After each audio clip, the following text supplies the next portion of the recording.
The Arab Spring of 2011 gave hopes about the dawning of a new age. RAF fighter aircraft were part of the international intervention in Libya, where the long regime of Colonel Gaddafi came to an end with his brutal death. But the uprising in Syria turned into 4 years of unfinished, gruesome conflict. By the summer of 2013, the West was clamouring for President Assad to go. And when he was believed to have used chemical weapons against children, Parliament was recalled to decide if Britain should stand ready to use military action against the Assad regime. It was assumed MPs would give their backing, but before the debate started, the Labour leader Ed Miliband withdrew his support. This, Mr. Speaker, is a very grave decision, and it should be treated as such by this House, and it will be treated as such by this country. In the end, the fundamental test will be this.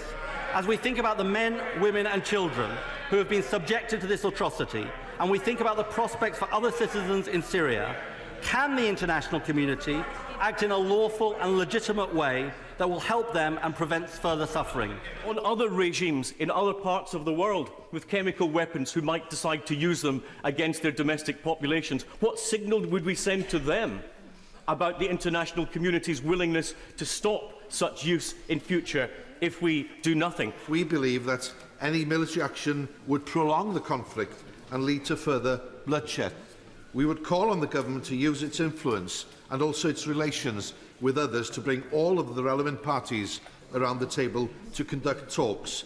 The chief aim, of course, should be to prevent further loss of life. We cannot ignore the lessons of the calamitous Iraq war. We need safeguards to ensure that all is done to provide evidence about chemical weapons and support the United Nations and international law. We need a coherent and comprehensive strategy which fully takes into account the consequences of intervention. What is currently a calamity for the people of Syria could worsen and become a conflagration across the Middle East. But while I am pleased that the government's resolution now accepts that we must wait for the inspectors' reports, I am deeply concerned at its cavalier treatment of international law, and I completely reject its drive towards military action.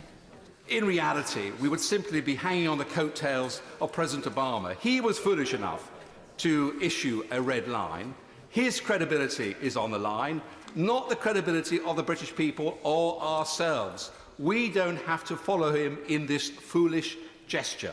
And at the end, the late-night vote produced a wholly unexpected defeat for the government and a dramatic no to military action. The ayes to the right, 272.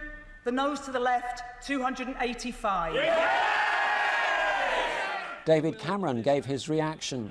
It is very clear tonight that while the House has not passed a motion, it is clear to me that the British Parliament, reflecting the views of the British people, does not want to see British military action. I get that, and the government will act accordingly.